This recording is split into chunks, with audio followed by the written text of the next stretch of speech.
Ireland, baby, we did it. Yeah! Welcome along to Obviously Fight Talk episode 31. Proudly brought to you in association with MMAmix.com for all your MMA needs. UFC, Bellator, Bama, they do it all. Check them out. They're obviously good because they're with Obviously Fight Talk. And ladies and gentlemen, we're back from the beautiful Whiskey Fair Dunleary. I'm joined as always by hashtag win decision, Mr. Robert Palin. It's about time we're back. It is about It's time. been a long time. And as always, crazy Carl Doran. What's the crack, lads? So this week is the week. It's happy days. It's the joy. It's the love we have. It's UFC 202. We're going to be going deep into 202 here. We're going to be talking all things Conor, all things Nate. This is a great card. We're excited. I'm excited, you can tell. But let's get you with the rundown. So we'll be starting as always with the Obviously Fight Talk Quickfire news. We'll then be speaking about MMA regulation and the debate that was going on this week with some ridiculous articles and discussions on radio. Then we'll be doing our weekly list. It's back. It's weekly, you could almost call it monthly. This is a top 5 rematches in honour of the Nate and Conor fight this weekend. It's the top 5 rematches of MMA history. As we've seen it with a lot of back and forth over it, we possibly may have settled. And then, of course, we'll be doing the UFC 202 preview and breakdown. First of all, lads, great to be back. Yeah, it's nice to be back home. You know, we've had a couple of weeks out of studio, unfortunately, just, scheduling issues. But yeah, it's great to be back. It's nice to actually be able to drink a proper fucking pint while doing the show. It's nice to see your face, man. Yeah, haven't seen your face in a while. Yeah. It is a trimmed face as well. Yeah, trimmed face. Trimmed face. Yeah. So let's get it going. You got the clock ready to go, Rob? This is obviously Fight Talk, and here's your quick fire news. So Georges St-Pierre may have taken another step towards a UFC return. He revealed in an interview that he has submitted himself into the USADA testing program. Now we're talking again, and I'm starting the USADA process to be tested. I'm starting it in August the 10th in Las Vegas because to be eligible to fight, you need to be tested. Do we think this indicates the return is definitive? It's obvious to me it is definitive, but you must be a happy man. George is coming back. Yeah, it looks like he's coming back after a long time out. You know, he's back into the testing pool. That's good. It's, everything's pointing in the right direction. I don't want to get too excited just yet because, like, injuries, injury bug, all that sort of stuff, anything can happen. But, yeah, I'm This was a big thing for you, though, with Brock, and we all know you hold a shining light for Georges St-Pierre. Yeah. So he could have got, some people would argue that he could have got an exemption from the 4 months because he wasn't around when USADA was around the same way with Brock. But you're standing by your stance that he shouldn't be exempt still, yeah? 100%. No fighter should be exempt. None. I don't care what you've done for the sport. If you're coming back in, you have to be tested. Yeah.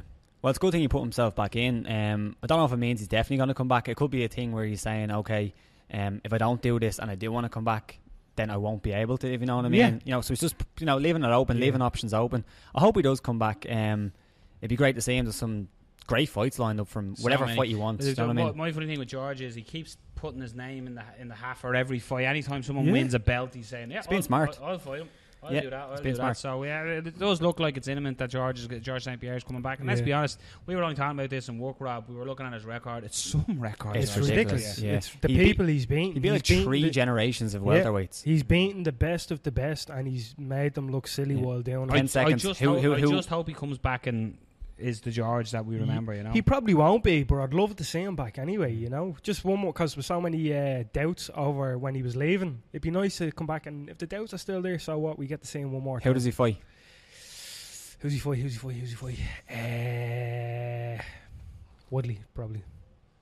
I'm going to go with Nick Diaz, even though I know what the next, obviously, Fight Talk Quickfire news article is. I'm going to go Nick Diaz as well. And we're done.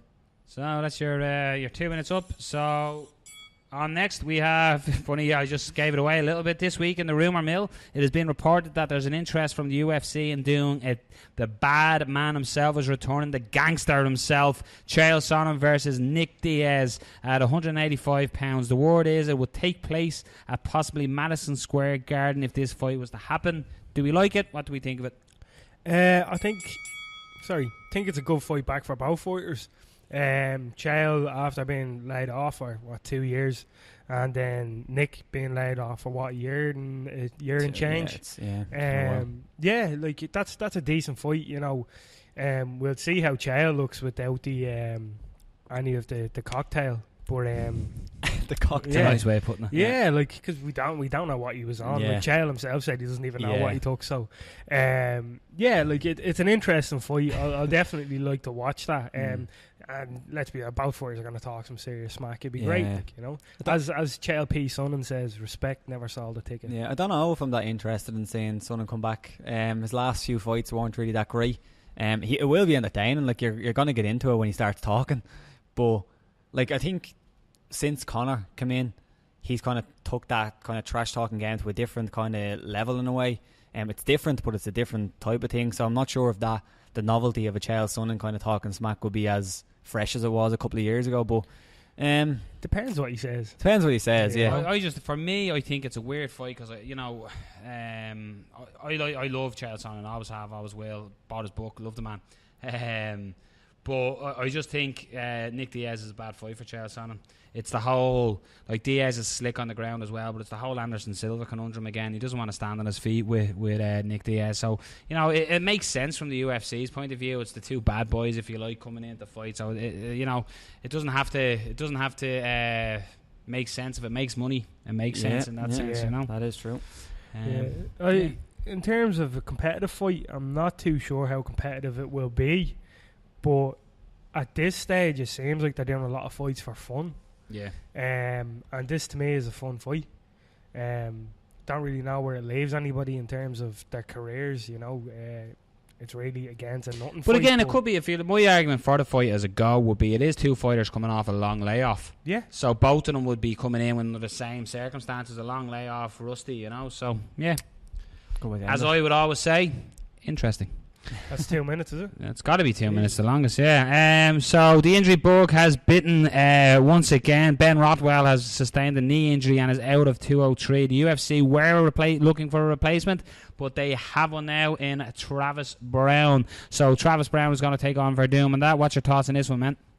Well, the first one, 203 as well. Sorry, the first one, like Travis looked good in his last fight. Looked pretty decent. But the first fight that they had, Verdum, absolutely, completely dominated him. It was a dominating performance.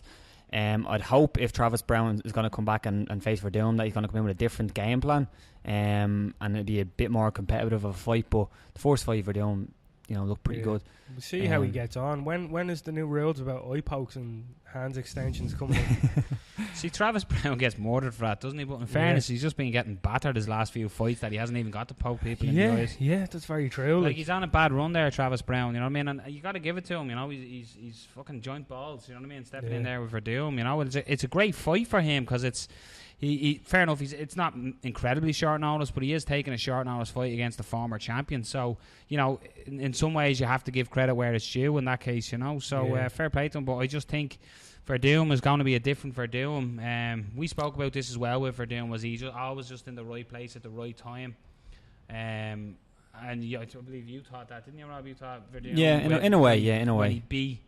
When he beat Fedor, he was just in the right place at the right time. When he won the belt, it was against Kane at high altitude, and the stars just aligned, if you like. Yeah. So just as well to correct myself, his last fight was actually Kane. I was talking about the one before against Matt Mitrione where he looked good, but I forgot about that Kane fight. Oh yeah, he got absolutely murdered. But there you go. 2 minutes. 2 minutes, and Hitler strikes again. So a new organisation, I should say, has formed in an effort to get UFC fighters unionised. A report by Mark Romani of MMAfighting.com stated the Professional Fighters Association (PFF) has been established with a goal to get collective bargaining for UFC athletes. It was announced Thursday in a press conference. The PFA is hoping to get recognition of the Fighters Union through the National Labour Relations Act, the NLRA. The release stated a group has been support of many of the major sports unions like MLPBA and the NFLPA. What do we think about the chances that this attempt at unionization gets off the ground? For me, I just want to throw my opinion in there straight away. It depends what fighters are involved. If it's all the fighters, it will work. If it's only, let's say, and I don't mean any disrespect, but if it's the bottom feeder fighters, not the big superstars that are involved, this won't work. No, it won't work at all.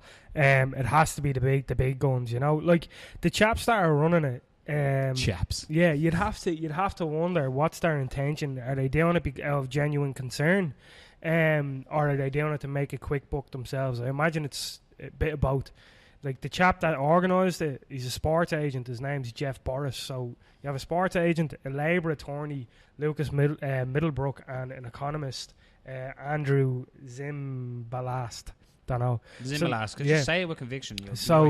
You have three men there who have three different fields of expertise. So you'd imagine that, when it comes to giving advice to fighters on certain things, they will know their shit. But at the end of the day, are they just there to make a quick buck? If that's the case, it's not going to work, Yeah, I think a lot of them have been involved in unions before, so they've been involved with setting up unions and helping athletes set up unions. So that's a good thing. Your man Middlebrook, he was Nick Diaz's lawyer. Remember Nick Diaz? He actually had a great case for Nick Diaz. Yeah. I don't know how Diaz didn't get off. Yeah, but that was him. And then I know they've all kind of been involved. So this isn't, I suppose, there's been attempts at doing unionisation before by other fighters, and they've had kind of low level guys, but these are more high level, more high profile. So I think it's the best thing that we've seen, or the best kind of chance that they have of unionisation so far. So again, I don't know what their intentions are, or I think my thing I'd say as well with the new sale of the UFC as well, the body you have bought have represented fighters as well. So it could be a good time, because I think it'd be unfair if the company represented you. Let's say I'm your boss, but I represent you. I'm going to look after you more than I'm going to look after Rod that I don't represent, Yeah, exactly. And ding, ding, ding, seconds out. So that's our quickfire news, lads. Unless there's a few little things to add to it, was Ash Daly pulled out due to an injury, so she's out of her fight in Hamburg, and that was a great opportunity for Ash. So big fight best against wishes, Michelle Watterson. Big name. Yeah. So best wishes and fast recovery to Ash the Bash Daly as well. Also, John Jones has avoided jail once again. He must be the only black man that hasn't been put in jail. He's fucking hell. People say money speaks. Something fucking speaks anyway, because he's lucky he's not in prison. Just to cover our backs there, obviously Fight Talk does not support stereotypes or racism on the show. Sorry, go ahead. No, we don't, Carl. But let's be honest, more black men are put in prison in America. So I don't know how he's got off with it when you think about it, for what he was found to have done. Because he can buy because he has money. He has money. But yeah, so he's avoided jail once again. Very lucky boy. Very lucky. He was on probation. Yep. Sure, I don't know. So he had to do 60 hours community service, and you know how much he was fined? Much. A whapping 143 quid. What? Yep. 143. He also had to do aggressive driving training. Whatever that is. So now they're going to teach him how to do a proper handbrake turn. Just send them out to your neck of the woods, lads. That'll train them up. Bringing it back, as much as we do like to have a little bit of fun, and we're obviously light-hearted here on the podcast, we sort of take a bit of a sitting with your mates, having a chat about the sport we love. Again, the sport we love, mixed martial arts, has been attacked in national papers, national radio. I don't think it was on TV this week though. But basically, we went under it, and again, one that stands out for me was on Today FM, was the Matt Cooper show, wasn't it? The Last Word.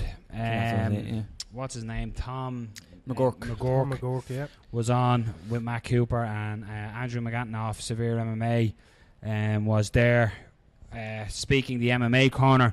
And like a lot of these shows, to me, listening to it, it would almost felt like they're giving, in this situation it was Andrew, previously it was John Kavanagh. It's been numerous reporters and people involved in the sport before, and it'll be numerous guys involved in the sport, guys or girls involved in the sport again in the future.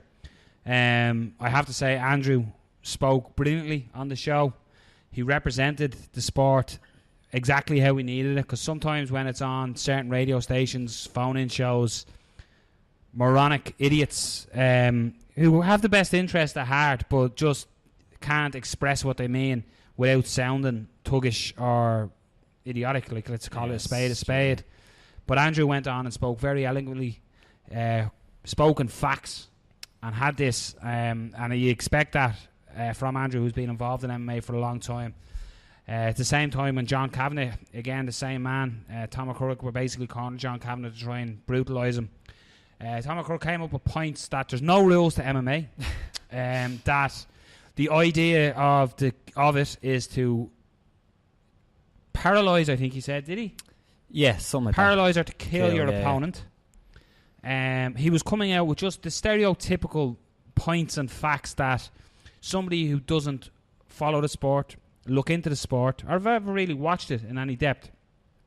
I always say, if you look at the end of any fight, it doesn't matter if it's Muay Thai, kickboxing, MMA, cage Thai, Jiu-Jitsu, if it's a submission, judo, anything. If you look at the end, the finish of any fight when it's finished by a TKO or a stoppage, no matter what it is, if you look at that 10, 20 second clip, it looks harder than, it is. That's the end of the fight. It's being stopped for a reason. I also have to bring attention to an article as well that was sent on to me. It was on buzz.ie, and it was basically two guys picking the corner of saying the yes side and the no side. And the guy who picked on the yes side sounded more like he was picking on the no side. Ronan O'Flaherty, his name was. And he basically said in his article that the fight should have been stopped by the referee. He didn't. He basically said in roundabout ways that which fight? The João Carvalho Right. Charlie Ward fight. That basically the fight should have been stopped earlier. And then we have had referees, our own Daniel Mulvaheady, who's on the show regularly. We've had Walter Scott, who was on with us there a couple of weeks ago, also clarified that they thought Mario Thomas done a fantastic job, as he did. And as Andrew pointed out in the show, nothing untoward that happened on any other MMA show. I've watched thousands of MMA fights. I'm sure you have too, gents. And there was nothing out of the ordinary in that. This was just a tragic incident. But again, Tom McGregor is just coming on with the facts of no rules. Another article from the IMAC said it's akin to dogfighting. It's pornographic in its violence. Yeah. Well, I have said from time to time that with certain fights I get an erection, but to be fair, that's just me being freaky. Yeah. But look, it's just, again, like I said, this isn't going to be the first or the last time. This certainly wasn't the first, or it won't be the last time. And I put up a thing on our page basically saying, it's all well and good to try and, to educate, I'd say. It's not almost like we're defending the sport. It's more we're trying to educate people who speak out about it. Yeah. Like, there's things I watch and I don't understand. Like, it's rules. If I don't know the rules of a sport and you're watching, it's very hard to understand it. I think Gaelic is very violent as far as the sports go. Tom McGregor works for RTE and he does the analysis. He does rugby as well. Yeah, as well. Rugby is an incredibly violent sport. But like when you hear about sport. you hear about the the amount of rugby players that get like fucking concussions and like their careers get cut short and everything. Like, it's a contact sport. I'm sorry, that's just part of it. Like it's pot kettle here. But what drives me crazy about it is the way they come out and say there's no rules. That's the first one. They're already coming in with. They're coming in and you can't debate somebody. But that straight away shows you they're not looking into what they're debating. You can't debate somebody who is coming in without any information about it. It's impossible. You can't debate. It's not a debate. It's you teaching them about something that they're not going to accept. But you know what the problem is there, right? This was allowed to happen. Was what was the? I don't know. Today FM. Matt Cooper, the last word. Yeah, so this was allowed to happen. Like, that's the problem, right? Is that this is being framed as a debate. If it's a debate, both sides come in well informed, and you basically make your argument around, pro or con, pretty much. Like, Tom McGregor went into that debate basically not knowing anything, and when Tom McGregor turns around and says, "Oh, there's no rules," that's when your radio station manager should be stepping in and going, "Actually, this is misinformation. Tom, sorry, you don't know actually what you're talking about." So the problem isn't really Tom McGregor; it's the radio stations that are allowing this sort of information to go out. Provocative content. Yeah, provocative content. That's what they want. Yeah, but to be fair, it's not morally right. Yeah. Ultimately, a debate has to be framed around information and facts. If you're not, then you just have one person in the debate, and Andrew wins because he knows the information. Yeah, Andrew had all the information at hand. Yeah. Like anything that Tom McGregor came up with, when he mentioned the no rules, Andrew said, excuse me, there's actually, do you know what I mean? It's evolving all the time, the rules. It's such a young sport, MMA. Like, they're trying to say that MMA was put on as a television spectacle. When the first UFC was set up to be set out, it was basically to show, the Gracies entered it to show that Jiu-Jitsu was the purest and best martial art. So it wasn't as a spectacle, it was to show, the whole idea was to try and find which martial art worked the best when it came to combat. It was both. It was entertainment and it was sport. Sure, every sport is entertainment. Yeah. If it wasn't entertainment, why did they show rugby on the TV? Yeah, why did they show football on soccer or hurling on the TV? This is a form of entertainment. That art, what was it? The letter that the Irish martial arts body sent to whoever was got leaked or whatever. Like they said, they said, this is a direct quote about, you know, certain aspects of mixed martial arts, directly referencing ground and pound. Said elements which are allowed in MMA that are intentionally dangerous. You're a martial arts body. You should understand that martial arts is intentional. The whole point of a martial art is to either be able to defend yourself, or if someone, you know, is attacking you, you know, you can intentionally fucking stop them, like, you know what I mean? It's the same like in a sport. If you're going to a karate tournament, everything that you learn, even if it's point scoring or taekwondo, those kicks that you're learning, like, you're intentionally learning them to stop your opponent. That's intentionally dangerous. You're right in what you're saying. It is intentionally dangerous, but it's a sport. That's the point of it. But you look at any MMA fight, right? Lads will go back and forth. You look at any combat sport. Lads will go back and forth. But as soon as that final bell rings, they embrace one another. Yeah. They've shared a journey. They have a bond of life. We talk about that, but the problem is they don't watch it. Yeah. They're coming from a completely outside thing. They're just looking at a couple of things on YouTube, seeing a couple of pictures, and they're saying, okay, I don't like this. And I'm going to argue that I don't like it without any facts. That's the problem. It's like, it reminds me of a Dara O'Brien joke. He says, I hate when people are impartial, because you can't have an argument with a dentist in one corner and a guy who removes his tooth with a door and a string. You just can't. That's exactly what's happening. You're having somebody who knows what they're talking about because they watch it, and then somebody who heard about it, and they're saying there's no rules. What I find funny about a lot of the stuff they say as well, they say, and the crowd are ravenous for blood, and most of them are drinking alcohol. And you're there going, no, hold on, right? Again, hold on. You look at any pub. We won't even name sports. Any sport that's on in like the Aviva or Crow Park or any football stadium or any stadium that holds basketball event. You look at any of them. The pubs around them are packed before the game. So everybody's sitting around drinking. If you're going as a spectator, you're going as entertainment. Do you know what I mean? Like, if you have I have no affiliation to Manchester United except my undevoured love for the club, right? Man United don't give me anything or anything like that. But I love watching Man United, and it entertains me. It's still a sport. So I love watching MMA, and it entertains me. It's still a sport. I would love to invite, and this is what I would genuinely love to do this. Like, Bama is on the 10th of September. I'd love to get Tom McGregor to come along to Bama and sit with, like, he was debating with Andrew McGann, sit with Andrew McGann and let him see the sport and the spectacle and the entertainment that it is to see what the fighters go through on a night's fights, and then after a full night's of fights, and as something's happening, a knowledgeable ear, be it anyway. I keep saying Andrew because he was on that debate with him, but could say, well, what's happening here now, right? They're actually on the ground here, and what's happening? He's in full guard here. So what he's trying to do, he's trying to sweep, because Andrew could do that, or Pete could do that, or you could do that, or I could do that. That's the only way they're going to be educated. As I said in the post I put up about it, it's very hard to convince somebody who's a shut book on something. The only thing you can try and do is try to make them read the first page, and then maybe it could. I know it's beautiful. I know, as I've seen, I thought beautiful, but like there's things in this article again that was on Buzz.ie where they turned around and said they're trying to get government recognition. So what they are trying to do, we're trying to get the sport recognised. The IMMAA are trying to get the sport recognised, right? So they guarantee better medical care. The medical care at the moment with Cold Blue and all the standards now is supremely high. The bit I don't like is better referees. I don't like that bit because I work on the majority of shows in this country. And the referees on the shows in this country, you have the likes of Marius, you've Paul Cowser, you had Dave Jones, you have Peter Lavery. To be fair, then when you come to Bama, you have like you've Dan obviously is on it, Daniel Morvaheady, you've Mark Goddard does it as well. You've Phil Nichols. You know, they are the best referees you could possibly wish for in this sport. So I don't like these articles. Like some of them are. See, this is the problem, right? To be fair, right? If you're looking for a good referee, who are you going to pick? Are you going to pick the person that is an ex-fighter or does jiu-jitsu, does some sort of combat sport, or are you going to pick a referee from a football match? You know, if you're if you want somebody in there that understands what's going on, you're going to have to pick somebody that was there.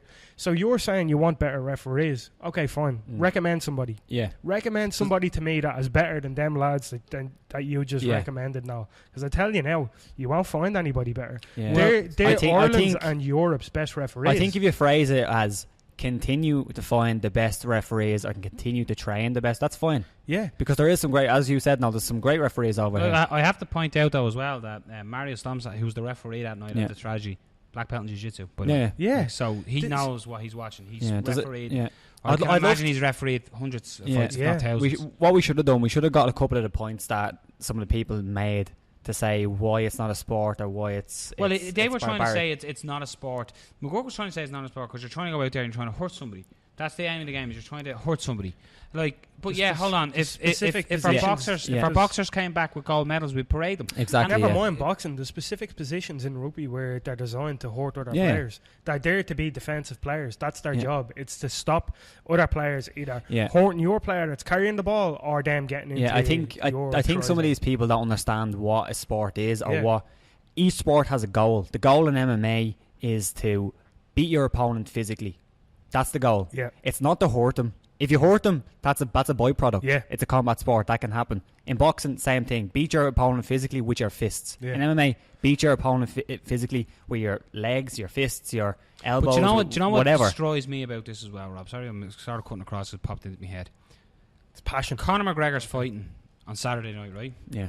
Conor McGregor beats Nate Diaz. FM 104. Yeah. Today FM. Oh, they'll be all over it. Will be all over it. Yeah. Flies on shy. And they're just, you see, this sport is vulnerable. It's down at the moment because of what happened. With the Irish Mixed Martial Arts Association, they're trying to build it up again. And this was going on before this, all the trying to get regulation. Yeah. This was ongoing before this happened. It's been going on for years. So they're in a position that they're trying to build this sport up again. We're vulnerable. Yeah. The sport is a little, I'm not going to say it's on its knees, it's down. And what the IMAC done was took a cheap shot and kicked it while it's down. For me, envy is the leading factor in this. Yeah, like we all know why. I have my second point. We all know why they don't want MMA regulated. We know. There's no even point in saying it. We know why. Yeah, there's a few reasons. Why is that? Well, if participation. You own a karate club or whatever it is. People are joining MMA. Conor McGregor has blown this country up with MMA. Yeah. Like, I've been an MMA fan for a long time. We were out today walking along the streets and we stopped people just asking them questions for a video that be out during the week.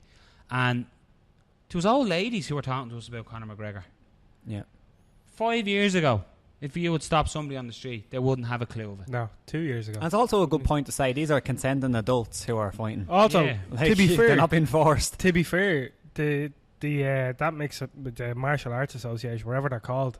If you look at Conor McGregor's videos, he's training his kicks in a Taekwondo gym. Yeah, it's silly. Like, but all these guys train traditional martial arts as well, and the funny thing is, it's like these same guys. Okay, they regulate karate, they regulate Taekwondo, they regulate whatever, regulate loads of different stuff, judo. But if you put them together, we hate that. Yeah. But we're going to regulate them together. But if you put them together, it's a big problem. Every mixed martial arts fighter right now is a modern day Bruce Lee. That's what they are. Bruce Lee said, "Be water, my friend. Be formless." That's all they're doing. Bruce Lee was applauded for that. Why aren't modern day mixed martial arts who are doing what? That was Bruce Lee's vision. Yeah. Whatever, say what you want, but that's his vision. I think it's important to say as well, if you don't like it, that's fine. Yeah, watch it. I don't like plenty of things. There's plenty of things I don't like, but I don't. But I'm not gonna. Me to tears. I'm not gonna make. I'm not gonna make up things about cricket. Saying, in cricket you can smack people in the knees with the yoke. But this is. I remember. It was a long time ago we spoke about this, right? And I turn around and I use an analogy to say, like, let's say Suicide Squad's a movie I want to see at the moment, right? Yeah. Haven't seen it yet. No, so I'm not going to sit and write a review about something or give an opinion about a movie I haven't seen. That makes no sense. So what they're doing makes no sense. Yeah. Like, they're talking about something that they freely admit they don't watch. Yeah. I've seen a few clips on YouTube. Yeah. Do you know what it is? It's a lot of fish butchery. It is. fish butcher. This It's is an inside joke. Inside thing. It's fine. It's an outside thing. Yeah. No, just to finish it up, I have to say, one thing I like about the community, I suppose I could say, the MMA community, is the people who are higher up are smart people. Yeah. They're not idiots. They know what they're doing, and they're not rising to this. No. It's a pity that certain organisations are trying to take a swipe at the sport at this point. I've no doubt MMA is only going to get bigger and bigger and bigger. Especially if Conor gets the business done next week as well. You'll have more, like, the talent in this country. I get to stand and call these guys into the cage and octagon is UFC one day. But I get to call these guys into the cage of the rings, and I get to see the talent firsthand. These are guys that in years to come, they're shaping their lives. They are changing their lives for the better doing martial arts. Martial arts helps so many young people, be it with mental issues, getting bullied, getting picked on, being an outsider. They join a club, you become a member of a family. Yeah. And that you see that in every gym you walk into. All the time, yeah. And if you want to stop young people from thriving to do something they want to do and better themselves, you got to look long and hard in the mirror and ask yourself the question. And I think what we need to do is exactly what the smart people involved in MMA are doing. Is a lot of these kill them. No, a lot of these opinions are dinosaur opinions. Yeah. And dinosaurs are extinct. And that decision will eventually go away. Like I said, we need to kill them. So I'm going to move it on there because, like, before we move on, I think just to wrap it up and in a nice bow, one thing from each of us, if you were to get in a debate with these people who have no idea what the sport is and you want to explain one thing and say, okay, this is a misconception about MMA, this is why it happens or what it is, or the explanation of why it's not barbaric or whatever, what would the one thing that you want to point out, the one thing that kind of annoys you in a way? That annoys me. About what people say about the sport and the fact that a lot of people, and it's fucking disgusting, a lot of people would say that women MMA fighters is literally only on because it gets the male audience there to see it because it's close to porn. That is disgusting. Yeah. I'm sorry, but that's your filthy mind. Mm-hmm. That's not us. Those women in there are athletes. Yeah. They're there to test themselves and to test each other. If you look at some of the best in the world, Miesha Tate, Holly Holm, Amanda Nunes, Ronda Rousey. I would just say Miesha Tate's one of the best. Come here. Yeah. Let's be honest. Yeah. I'm a supporter of mixed martial arts. Yeah. I am. Yeah. Miesha Tate is mixed martial arts. I'm always going to support her. I might disagree with a lot of shit that she says and whatever else, but she does something that I'm very fucking proud of, and that's mixed martial arts. I love her for that. But if you're saying that that's close to pornography, that's just you being filthy. That's your own dirty mind. Because I tell you now, when I see two women step into a ring, an octagon, a fucking cage, whatever it is, I'm not going, I'm going to whack one out to this. I'm going, this is going to be an amazing fight. I can't wait for it. Yeah. That's all that's going through my mind. They're equal Yeah. to the men, and in many cases far superior to a lot of men, including to those filthy fuckers that are sitting in the studio saying it's pornography. Get in cage with one of them, see what happens to you. Yeah, one of my there's sort of two. They sort of coincide with one another. One is that there's no rules to it. If you ever picked up an MMA rule book, it's pretty thick. Yeah, there's a lot of rules. Yeah, that antagonises me. But then to say, by calling it not a sport, they're trying to say that they're not athletes. Yeah, and Tom McGregor's an athlete. No, but that's hilarious. No, but they're trying to say, because MMA is not a sport, that these aren't professional athletes. Walk a day in their shoes. Yeah, that would be my advice. And do one day, just one day, in their shoes, and then tell me that they're not athletes. Yeah, I think one big one is because they're all talking about ground and pound at the moment, and they say, it's not a sport because you can hit a vulnerable man. Read a little bit about jiu-jitsu, read a little bit about MMA. Just show people on the ground, generally, from the ground. It can be equal. Just because you're on your back doesn't mean you're in a defensive position. Nate Diaz, it was given the fingers as he had some exactly. in a triangle. You Verdum choked out Fedor. Yeah. Fedor choked out Fedor when he was rocked. Yeah. And he choked out Fedor. And also, they're not defenseless because they're fighters and they know how to defend themselves off their back. Yeah. Just because they're not standing in front of each other, which also, it's going to be a harder punch if you're standing in front of somebody. When you're punching on the ground, they're not that hard. When you're punching standing, they are hard, but they're not as hard. They're not as hard. When you're punching a full form punch, a boxer standing up against a guy on the ground in guard throwing a couple of punches is not.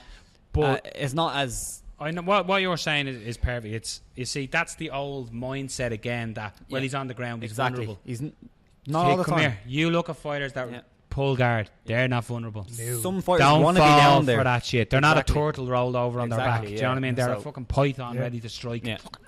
Analogies. Brilliant. Perfect place to finish it. Yeah. So let's move it on. This week we are our monthly list, the top 5 rematches in MMA history. So this was pretty big. We'd quite a list here, really. Oh yeah. So you're going to disagree with us, you're going to agree with us, you're going to be shouting at your radio, Carl, you like when I say radio, or your iPhone or your Android phone, whatever you listen to us on, or your YouTube channel.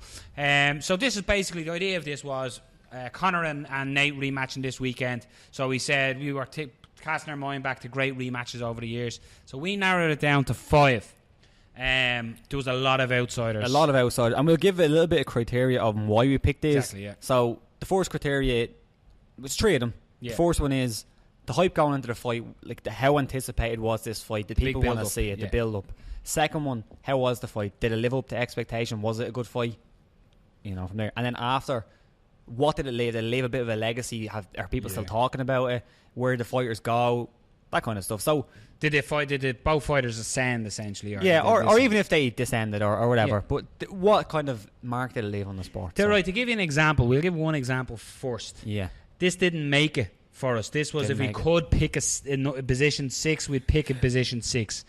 And it was Quinton Rampage Jackson versus Chuck Liddell for the light heavyweight title, where Rampage knocked out Chuck Liddell. Yeah. So this was the rematch from when Chuck went over to Pride and Rampage beat Chuck in Pride.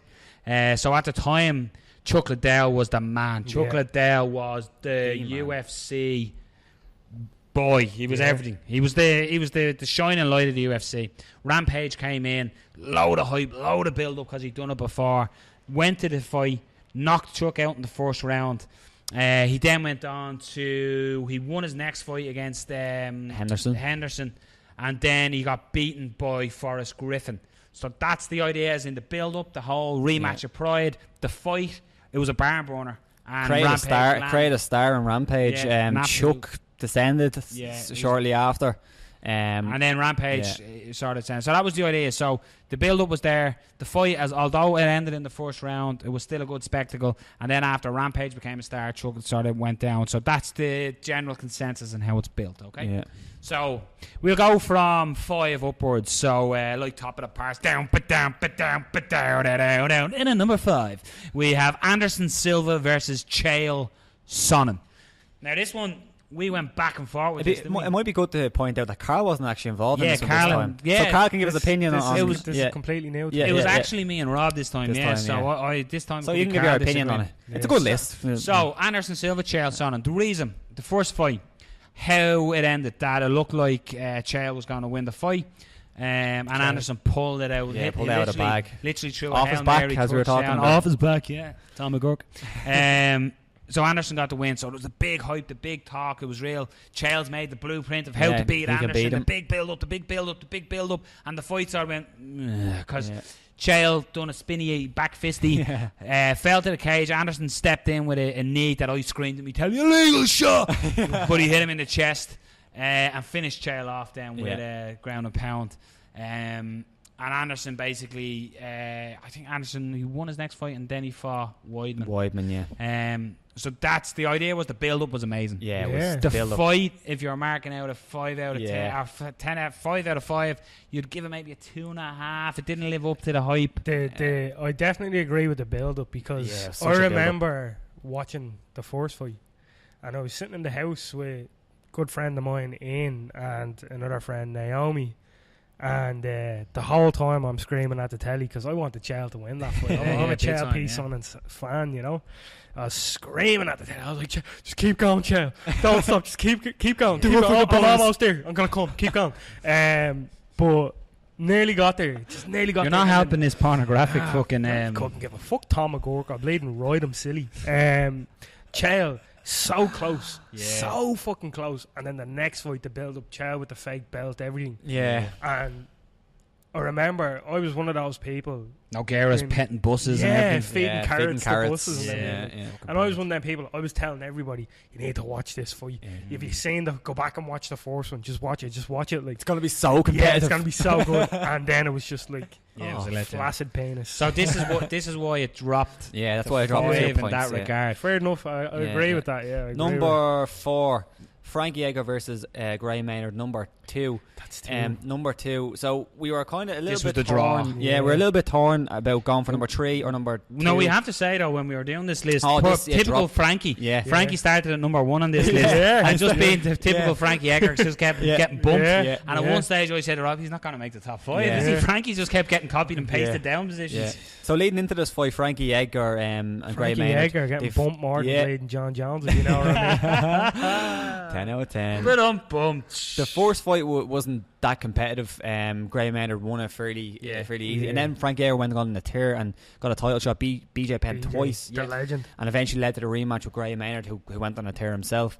And then the fight itself, this is why we picked it. Yeah. It's just one of the best title fights you're going to see. Maynard came out and blasted in the first round, and Edgar looked like he was just on false legs for something that ended in a draw. Yeah.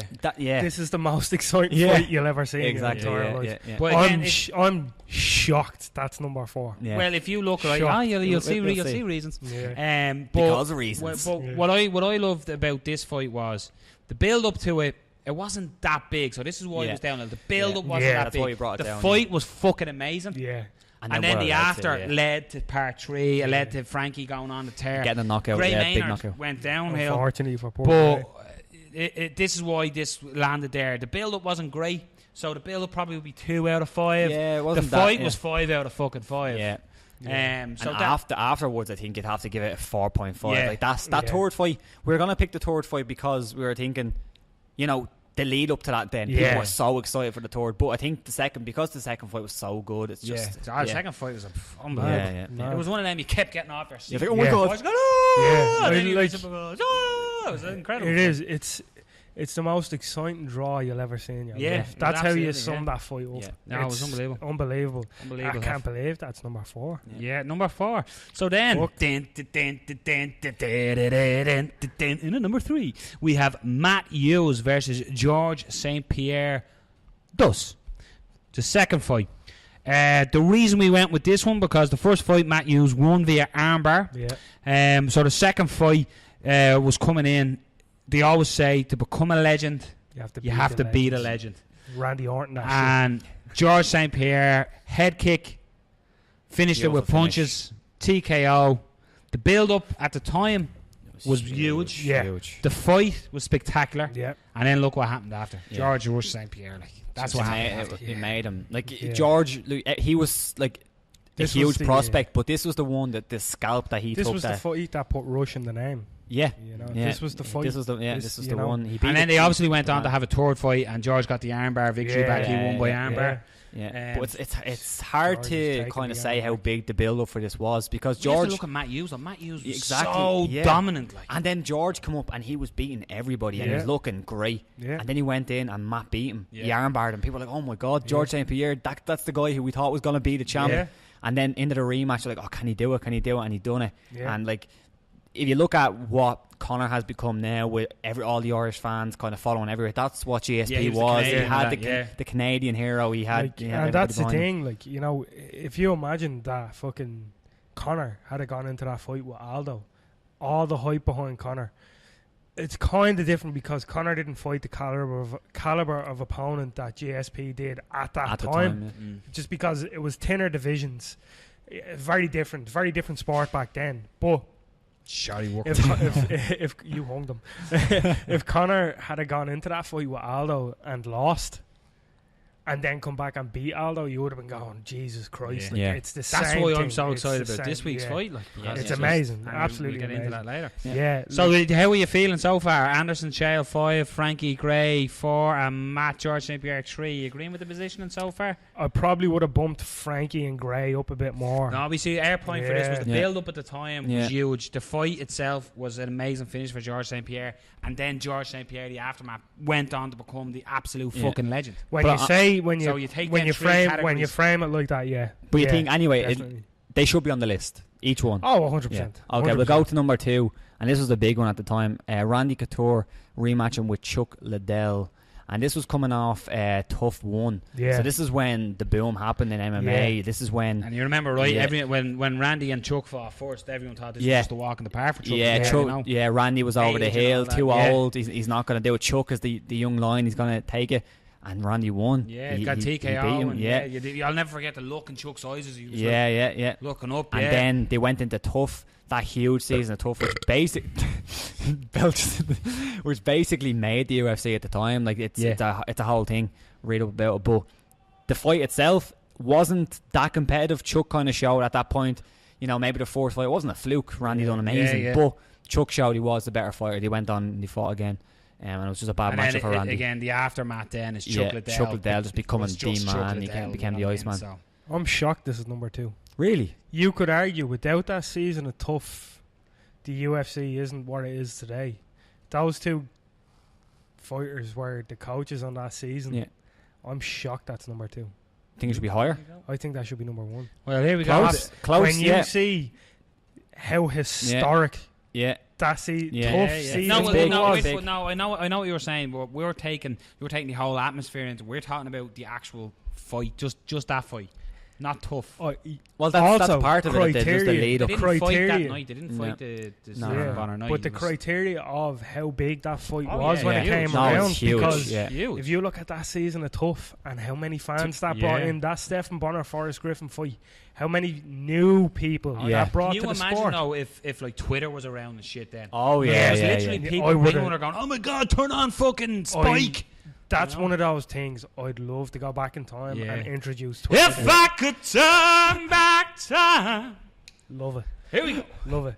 But Love Cher, don't they? I'm a big Cher fan, apparently. I'm shocked that's number 2. And here we go. So you're number 1. Down, is Brock Lesnar versus Frank Mir 2. There was only 2, so I don't know why we made a big drama about 2. The reason for this was, obviously when Brock came in, he shovel-fisted the shit out of Frank Mir, and Frank Mir pulled off the submission move and made Brock tap. And then the build up to this, 'cause remember they were doing it, they were filming one another, watching the fight and the reactions. This was the first what would you call it, embedded, really? It was the first embedded, first version of but that. you could see all the behind the scenes, and the build up to that fight was fucking huge, like massive, huge. And as much as I just gave out to you for saying, oh well, it doesn't involve the whole venue, it was UFC 100 that this went down on. And then obviously we know the result. It was an absolute. Brock Lesnar looked fucking animal. He looked animalistic in the fight. He was phenomenal. The beast came out that night. He literally butchered Frank Mir and done the big looking in the cage, going and all, and looking which crazy. They still show every time they can. If they get a chance, let's show that yoke. And it's still like any time when there was talk of Brock Lesnar, like, is a Frank Mir 3? Is a Frank Mir 3? So the people and Frank Mir wants 3. Brock could do 3. He won't now, but it's just the hype to it was fucking huge. The fight itself was good. We'd maybe give it a 3. It wasn't the most competitive, but it's a serious performance. Like if you're looking at performance wise, it's one of the better ones on the list. Became this almost rocketed him into the stratosphere. It was also and stardom. It also took place at UFC 100, the main event of UFC 100, which is still, I don't know where it is in terms of it's 1 or 2. I don't know what they're there now, but it was a huge buy rate. It kind of solidified. 2 behind McGregor and Aldo, isn't it? Is it? I think so. It might be. It's one of them anyway. But still, it showed Brock Lesnar. It showed the talent that he had to beat Frank Mir. The build up was just huge. Unbelievable. It culminated a great card. Headlined a great card over like GSP was on that card. You had so many guys on it. Dan Henderson and Bisping, which was a huge moment as well. And I just think the legacy that left was huge. But the more you do think about it, you think, ooh, that are a fight as well. That number 2 could be number 1. But it's close. Looking in hindsight, was he juiced? He was juiced. Yeah, but hold on. You can look back at the whole thing. Was Anderson Silva juiced? Never get popped though. He was popped for fucking Viagra. Brock never got popped until then.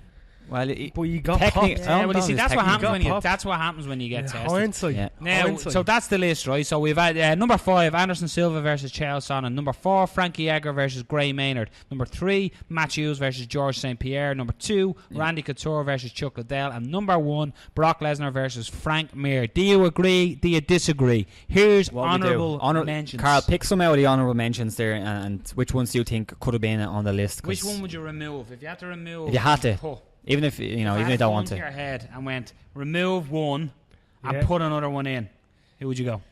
I would remove Anderson Silva versus Chael Sonnen, and I'd possibly put in Lyoto Machida versus Mauricio Shogun. That was a big one, yeah. That's my one. Simply because we all know Mauricio got Yeah. screwed in that force fight. Yeah, big time, yeah. When you heard about, Mauricio coming over from Pride, he was in Dublin. Yeah. Fucking Dublin, fighting Mark Coleman, who was there. What a crazy fight. This guy was there, right? I went to that card, seen that fight, heard all this hype about Mauricio Shogun, who I going onto YouTube, looking at him on Pride, seeing him in Dublin, and went, what the fuck? What happened? What happened? Goes into fucking, the United States cards, all this sort of stuff, goes on absolute tear, gets his title shot, and gets fucking screwed by the judges. Yeah. Absolutely screwed. It's one of the worst decisions I've ever seen. Yeah, pretty Other poor. than fucking, what's his face, bleeding swingy arms and Nam Pham. Oh yeah, Leonard Garcia. Leonard Garcia. Yeah, that was a terrible Yeah, one. that was a fucking awful And decision. Carlos Condit, Robbie Lawler. No, that wasn't. But still, terrible. But that fight, the second fight then, everybody was going into it going, everybody knows that Shogun won that first fight because of the fucking leg kicks. It's because of the leg kicks he won the fight. Going in, see the second fight, what does he do? Doesn't fucking leave it to the judges. knocks him Beats out, the yeah. shit out of him. Yeah. Doesn't leave it to the judges. Fucking brilliant. I have a Shogun here with hoodie. Yeah. It's lovely. That's it's just what a I'd weird put in. colour though. It's not. It's got a big samurai on the back of it, and it's white with the Brazilian colours all draped through it, and it's just like it's a bit flashy. Yeah. The too flashy, Yeah, the out too there, blingy. A bit too flashy. No, it's nice. Now I've worn it loads of times when I'm feeling flashy, but yeah. So who would you remove and replace there out of the top 5? Who would you take it? Well, obviously that was our list, so I wouldn't remember anybody. But if I had to go into the head, or a notable mention. Who do you think is a good a good mention? notable mention, I think there would be Dominic Cruz against Uriah Faber too, just because it was one of the bigger fights at the lower weight classes, and I think the first fight that Uriah won in the WEC, people didn't know if Dominic Cruz was that much better at that time, and even that fight itself, it was competitive enough. A few people thought Uriah Faber might have edged it. I thought Dominic Cruz won it, but very good fight, good lead up. These guys hate each other, so there was always a good bit of back and forth between the two. And then Dominic Cruz went in a bit of a tear, but he did also tear his two knees in part. And then Uriah Faber kind of dropped off a little bit, still up there, but I thought it was a good shout as well. My one will be it was part 3. Will be Quinton Jackson versus Vanderlei Silva. Oh yeah, or number 2. I'm flip-flopping. Well, Silva destroyed him in Pride twice. Him, yeah. Part 2 was where he went through the ropes with the knees to Jackson. So Jackson got his redemption in the UFC octagon with an amazing knockout. So everyone says he closed his eyes to throw it. Who gives a fuck? I landed on the chin and you put him the fuck out. Exactly. I close my eyes when I come, doesn't mean I don't come. Ladies and gentlemen, Carl Doran. Right, so agree, disagree, hit us up, give us your opinions. We'll probably put one of them, do you agree with us, and put the top 5 and see who votes or whatever. So let's move it on to something we've talked about for a long time. This is UFC 202. The main event originally meant to go down at UFC 200. We all know what happened. Let's not get into that. It's here. It's finally Conor here. lost. 202 it's a card I'm excited for, I have to say. So let's delve into it straight off the bat. So the main card, and we're going to start from the bottom up, and then we'll do our under the radar picks if we remember, because I think we forget at least 50% of the time we forget to do it. Foreplay. Yeah. Always start from the bottom up. So we're going to go first fight on the card, first fight on the main card according to UFC.com is Tim Means versus Sabah Homasi. That's how we're going with it, yeah. Yeah. And this originally was supposed to be Tim Means against Sean Strickland, which was a great fight. That's a tough fight. That is a very, very good fight. That's a closer fight than this one, in my opinion. In this one, I'm going to go with... I have to say before you go in there, Peter Queally put his name in the hat for this he as did, well. yeah, he did, and unfortunately didn't get it. But I'm sure Peter will be in there at some point. Sometime, yeah. But I'm going to go with Tim Means in this one. Tim Means, I'm a big fan of him. I think with Tim Means, he got cut from the UFC a while ago and fought a little bit on the regional scene. Came back, he fought in Legacy, I believe. Came back and he had some very, very good performances against some good guys. He was in there with Neil Magny. He looked okay. It was a unanimous decision, but he looked good in that fight. I think his striking's very, very good. Reminds me a little bit of a Matt Brown, who he actually did fight at one point. Hamasi, I tried to watch some of his fights. There's not too much footage on him, but he looks like a decent fighter. He has a lot of knockouts on his record, a couple of submissions, but mostly finishes by knockout. So, you know, if it gets into a bit of a brawl, it looks like a bit of a brawl. Again, not too much footage on him. It looks like he has some power. But I think Tim Means, he's very, very technical, and he's very good at playing that long game, and I think he's going to be able to pick him apart. And I'm going to actually pick Tim Means to win by TKO in the second round. I think he's going to land a couple of good shots in the first, but I think he's going to finish him in the second, just using that long reach that he has, and finish him off in there. Yep, nice. Correct me if I'm wrong. You're wrong. Tim Means, this is his first fight back since he had tainted supplement. Tainted supplement, yeah. Which was proven. Yeah, so what was it, a 6-month ban? Thereabouts? Yeah, it was. That's not too long of a layoff. Sabah Hamasi, don't know much about him. Yeah, there's not too much tape or anything on him. I don't know much about him. Tim Means, I've seen plenty of Tim Means, and there's one thing you can say about Tim Means, and that is fucking grit. If there's one chap that you don't want to come up against on your UFC debut, it's probably Tim Means. Him or fucking Matt Brown, because they're going to put a beating on you and make it ugly and horrible, and it's just going to be bloody and not very nice. And even if you do win that fight, I guarantee you're taking some serious fucking damage. Tim Means, he can fight at range, but in his clinch, he's also very, very vicious. good, yeah. He's vicious, you know. The lads that we had on, fucking Dylan and James and fucking Walter, like they're attest to that. His Muay Thai is fucking nasty. Like, he's a very good Muay Thai fighter. So if Hamasi wants to get in a brawl, if you're getting in a brawl, that probably means you're gonna come forward. You're getting in a brawl with Dirty Board, you're coming forward, you're gonna enter clinch range at the very least. If you're entering clinch range, I probably wouldn't advise that. You're really gonna want to stay technical.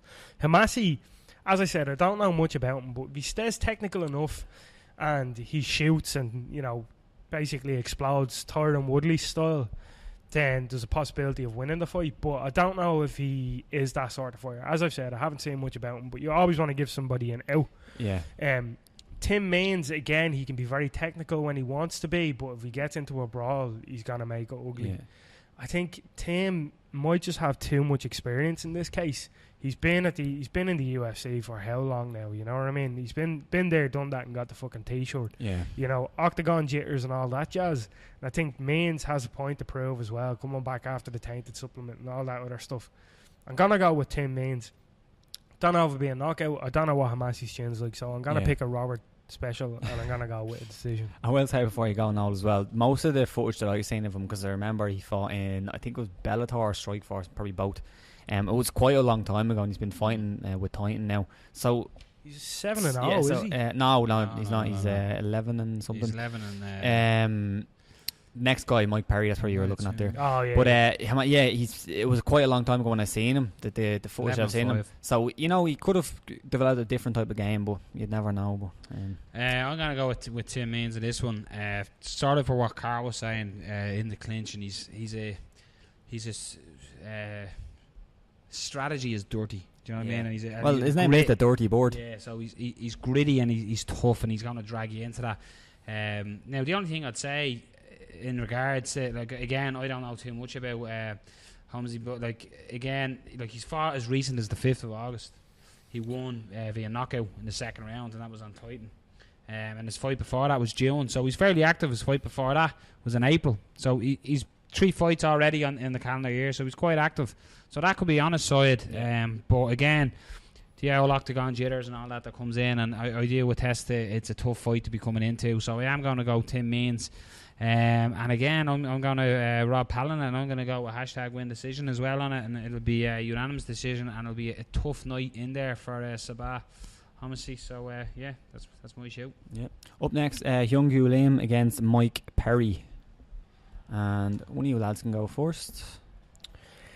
Lim, To be honest, lads, I don't know much about this fight. Perry, it's his debut. Lim, who was his last fight? Give me a second. Lim fought Neil Magny last. Yeah. And he Lost. done pretty well. Yeah, but he done pretty well. He lost by TKO, but he actually landed pretty hard on Magny in that fight. So, yeah, I have to go with someone that I vaguely know. As I said, it's a pick 'em for me. Yeah. If I lose, I wouldn't really be, too annoyed Yeah. about it, to be honest with you, because I don't really know much about them. So I'm gonna go with Lim. I can't break it down. I just don't know enough. So Yeah. I'd be in the same idea there with Carl. Lim is 13-5-1, so he's good experience there. 19 fights. But I'm gonna go actually with Mike Perry here. I'm gonna go with the shadowed face on UFC.com. He's 6-0. They're all by TKO or knockout. So this could be talent coming in, being given, no disrespect to Lim, but being given a test, but not essentially the hardest test in the world to come in on. So I'm gonna go with Mike Perry, and I'm gonna say Mike Perry round 2 TKO. Yeah. Again, I don't know too much about Mike Perry. I'm just sort of going off his stats and looking at him. So I'm actually interested in this fight because undefeated fighter coming in, a nice 6-0 record. It's good to see these guys get the chance. It's the same way the likes of, let's say, of Reese McKee, who's 3-0 now. Yeah. We obviously know Reese. If Reese was to get the call up and he's 6-0, people stateside or whatever won't know who Reese McKee is, but we will. So Yeah. that's very true. Yeah, 100%. Yeah, you never know. 100% finish rate. Make me regret me pick. That's a very Yeah, good. but this is a tough one as well because there's not too much footage on Mike Perry. He has all finishes, all knockout finishes. Yeah, 6-0 and all TKOs. Yeah, all TKOs. So he can obviously strike pretty well. But I think just the experience that Lim has, he's been in there with the likes of Tarek Safadin. He's been in there with Neil Magny. He lost to both, but he looked good against Magny, landed pretty hard, and he does hit very, very hard. The only problem is he does his best work striking, and it looks like Mike Perry does his best striking. So if this gets into a bit of a brawl or even just a kickboxing match, it's kind of a coin flip because it looks like Mike Perry's a good fighter on the feet. But I'm going to go with Lim. I'm going to say he's going to finish him just because Lim hits very, very hard. I like that. This is the split for me. If I'm you're in position. Yeah, this could be my run. Your next fight then. This is an intriguing fight. You've got Rick the horror story against Donald Cowboy Cerrone. I'm going to learn my lesson hard and fast and never back against Donald again. I've never backed against him ever until the last time. Yeah, I've learned my lesson. Now, in saying that, this is a very fucking tough fight. Yeah. Rick's story is an absolute monster, as he's called. He's a horror story. Do you know what I mean? Yeah. If an absolute beast. We all know the tactic to get Donald Cerrone out there, and that's pressure him and get on him fast. The way RDA done it previously, close the distance, get in, pressure him, make him go backwards, put the pressure on him, close him, keep him busy, keep active, strike hard and strike fast. That's what seems to beat Donald Cerrone. If you get into his head as well, the way Nate Diaz did, also helps. So you can see that, but I think Cerrone, he looks great at this weight. Yeah, he does. It just suits him. And he doesn't look that undersized either against the guys he's been in there with. Yeah, he's been, in fairness, he was always big for the division anyway. Yeah, he was huge for lightweight. So it was interesting to see his performance at that, and Cowboy Cerrone, I just love his style. He's always in a good fight. I'm gonna go with Cowboy. I'm gonna predict that he's gonna keep Story away with kicks. And I have a feeling he's going to finish him with a clinch knee or something, and he's going to drop him with that and finish him on the ground. I just love Donald Cowboy Cerrone. And Donald, this is a private message. Donald, I'm talking to you. I apologise for picking against you the last time. I've never done it before, and please accept my apology. I love you, man. That's what you get for being a faggot, as Cerrone would say. Yeah. Oh yeah, you would say that. Jesus, yeah. Ooh. Yeah, so to Cowboy Cerrone, I'm going to go with round 2 TKO. Okay. Boom. This is a tough one. Donald Cerrone's like kryptonite, his body shots. Rick Story's best striking technique is body shots. But Rick Story hasn't really been active, and Cerrone has looked really good at this weight. I'm gonna go with Cerrone. I think Carl might go with Story, to be honest. I really do. But I think if Story can get it into that clinch range and land those body shots up against the cage, we've seen it plenty of times with Cerrone where he did wilt. I just predicted a clinch knee finish. A clinch knee finish, yeah. So that's some... if that happens, you never know. But I think Donald Cerrone's going to be able to keep the pace. I think Rick Story, he's always in good shape and he's a monster. He hits very, very hard. But I do think that Donald Cerrone's kicks is going to come into play. The problem is as well that with Cerrone, sometimes he can start a little bit slowly, and Rick Story. But that's, remember his last fight, he said he turned up hours earlier than he normally does. Yeah. Got a good warm up, so he's really warm. So I hope the same tactic is used there. Yeah, but I do think if Story's an underdog in this fight, I think he is. He's worth putting some money on. But I'm going to go with Cerrone for my pick, and I think he's going to be able to keep him away with kicks. I do. Like you've seen in the Rick Story fight, when Gunnar Nelson did kick, he looked okay. But when he got into the striking with his fists, it didn't look good. And Cerrone doesn't have the best boxing, I wouldn't say. He kind of leaves his elbows open. He can be there for a counter. And if he does get hurt to the body, I wouldn't like that. But I'm going to go with Cerrone to win by a decision. But I think it's going to be a close one. I do. And just before Carl jumps in there, just let it be known that Rob has said Rick Story will be an underdog in this, is worth a bet. The last time Rob said that, he said Tyrone Woodley. Let's just remember that.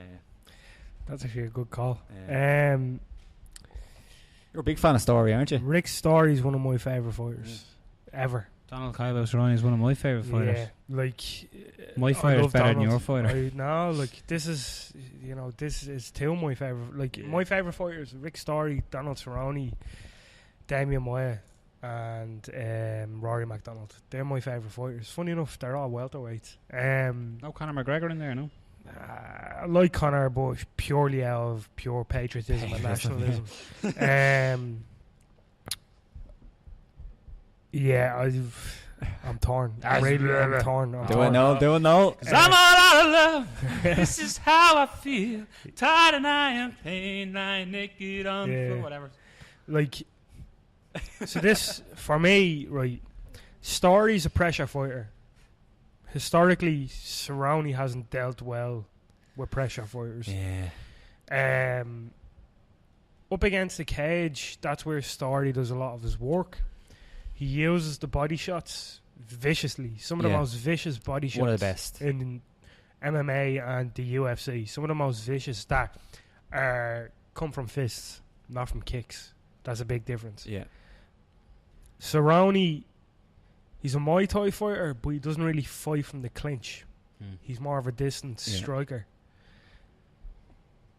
It's the pressure that I'm worried about. If Rick Story can survive and get a decision against Gunnar Nelson, who would I'd argue is the better submission expert than Donald Cerrone, I think so, yeah. he could possibly hang in there if it ever goes to the ground. Will it go to the ground? I don't know. Yeah. If Story's going to win the fight, it has to be constant forward pressure. But the last fight that Donald Cerrone was in against Patrick Cote, he dealt very well with Cote's pressure. Yeah. Cote did try the pressure, and Cerrone just stepped back. I do like the way Cerrone threw those body kicks as well. He mixed it up. Exactly. He kept them off him. I'm genuinely torn on this fight. See the way he just keeps delaying here. Yeah, he's trying to convince himself. He's thinking in his head, he's just spouting shit here to get there. Yeah. Both fighters have outs in how they could win the fight. I don't know if there's going to be a finish because they're both very, very tough guys. Yeah, it's very tough. If Cerrone is going to get finished, I would imagine it'd be a body shot. He's been finished like that in the past. I'll go with Story. Ooh. But I'm not happy about it. I'm really not. Earlier in me picks, everything I wrote down, I had all pros for Cerrone. Oh. And nothing but cons for Story. So you've switched it. But now I've just seen pros for Story. And I don't know. I'm going to go with Rick Story. How do I think the story of the fight will be? Hey. I don't know if it'll be a horror, but I Jesus, definitely... I tell you, this is a fucking novel of a breakdown anyway. I think I'm going to say a decision. It's a very tough fight, though. And as I said, I'm not happy about picking Story, but I'm not happy about picking Cerrone either. I'll go with Rick. Tough fight. Finally, you got there in the end, what? Yeah, it is a tough fight, in fairness, to break down. Now, talking about tough fights, you got number 1 and number 2 in the rankings. You've got Anthony Rumble Johnson versus Glover Teixeira. This is an absolute barn burner of a fight. And I'm delighted I'm not picking first. So I believe it is on your show. Me, is it? Okay, I'll say something very important before we do this. My girlfriend's about to leave to get her car because it's going to expire. So everybody say goodbye. See you, Nicola. See you, Nick. See you now. So I'm going to go in this one. I think this is one of the easier fights to predict, but it's one of the most dangerous fights on the card in terms of how it could end. Yeah. It's, for me, Anthony Johnson all day. But Glover Teixeira has that power. He could finish at any time. I just think Anthony Johnson is probably the most scariest fighter. Just not the most scariest fighter, doesn't make sense, but he's the scariest fighter in the first round at that division, no doubt. Probably in any division. In the first round, Anthony Johnson is precise. He has power. He has cardio, which is a big thing for Anthony Johnson because after that first round, it's debatable whether he's going to keep that gas tank. But I think Glover Teixeira, very good boxer, but his boxing predominantly comes from hooks, and he'll constantly try kind of bait you and corral you into the corner, and then he'll try hook you.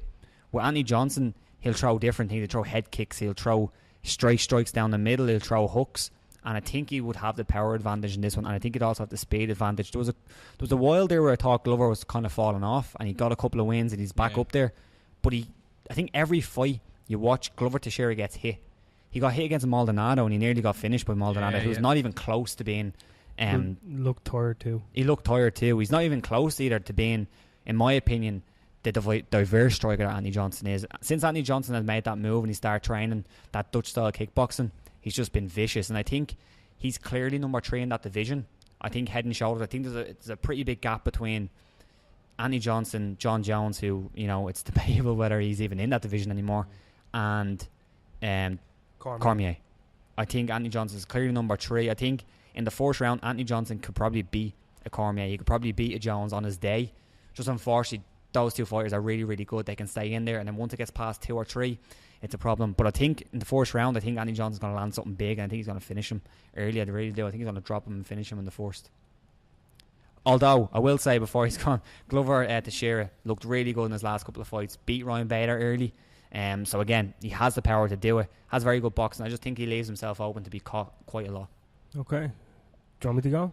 I'll jump in. I agree with what you're saying. I'm going with Anthony Rumble Johnson in it. I just think his power is just phenomenal. He is that for me. You know, they talk about a lot of fighters. They talk about Conor McGregor being a very dangerous first round fighter. Yeah. But I think Anthony Johnson is the most devastating fighter in the first round. And for that reason, I'm going with Rumble, because I just think Glover does get caught, and you can't get caught by Anthony Johnson, because when you get caught, you end up wrestling the referee. So I'm going to go with Johnson. But I think if Glover is going to win this fight, he's got to take what Cormier done and be willing to take Johnson down. Because no matter at the weight divisions, even as he's moved up the weight classes, it's shown if you take Anthony Johnson down, he tires. Do you think Glover has that wrestling? Yeah, I think he does. I don't think he'll close him with a double leg. I think it'd be more of a clinch up against the cage and a trip. Glover's good jiu-jitsu, like. No, very, very good. And he has good wrestling. Like, he's been training with Chuck Liddell for a long time. So I think a lot of fights he'd use his wrestling in that Chuck Liddell style that we always reference. But here I think he's going to try, maybe not finish the fight in the ground, but just take Johnson down and tire the big man out. Makes a whole lot of sense, yeah. So that's his path to victory for me. But I just think Anthony Johnson is a fucking bull in the first round, and you don't want to be that fucking matador. No. Fucking. I need to do one of these for the show. You both have done it. Drop the mic. This is turning into porn because there's analogies all over the place. Hey! You a funny guy! You a funny guy! Yeah, quality. That was filthy. You said earlier as well that we're going deep, and I almost made like a shitty cock joke. Yeah, I had a feeling when I was saying it. I was like, Carl is just there. I can see the hamster running around going, quick, say it! This fight, anyway. Anthony Johnson versus Glover Teixeira. Just quick way of mentioning, you probably see me write something down, and that was the name Phil Davis. Yeah. Anthony Johnson, 205. Fought Phil Davis. Phil Davis on paper, other than Daniel Cormier, is the best wrestler in that division. On paper, yeah. And not once did he land a takedown. Yeah. Now, there's a big difference between amateur wrestling and mixed martial arts wrestling. Yeah. But when you're saying what Davis is doing in Bellator, it's pretty impressive. Yeah. And what he done to a lot of people in the UFC as well is pretty impressive. So the fact that Anthony Johnson was able to avoid that would lead me to believe that Glover Teixeira won't be able to do that. We haven't seen much of Glover's wrestling. Well, he doesn't use it an awful lot. I don't think it's going to be a big, set up and a change levels. I think it's going to be a tire, and by tiring him out as well, he can hold him up against the cage and tire him out as well. It's fucking exhausting. Of course. I definitely agree with you. Glover's similar to what Chuck was, is that it's wrestling in reverse. He uses it to keep it standing. Glover definitely has power in his hands to finish the fight. And I definitely think he needs to drag it into the deep rounds in order to do that. Yeah. But also, I think Anthony Johnson is well aware that Glover wants to drag it into the deep rounds. So I think you will see an Anthony Johnson come out in this fight, learning from his mistakes with Daniel Cormier, of blowing his load. Yeah. Getting dragged into the deep rounds, stuff like that. I think he's well aware of where Glover wants to take the fight. So I think he'll be quite reserved with his power. Doesn't mean he's not going to land. Yeah. Will he come out like a fucking bull, as you said? It's definitely a possibility.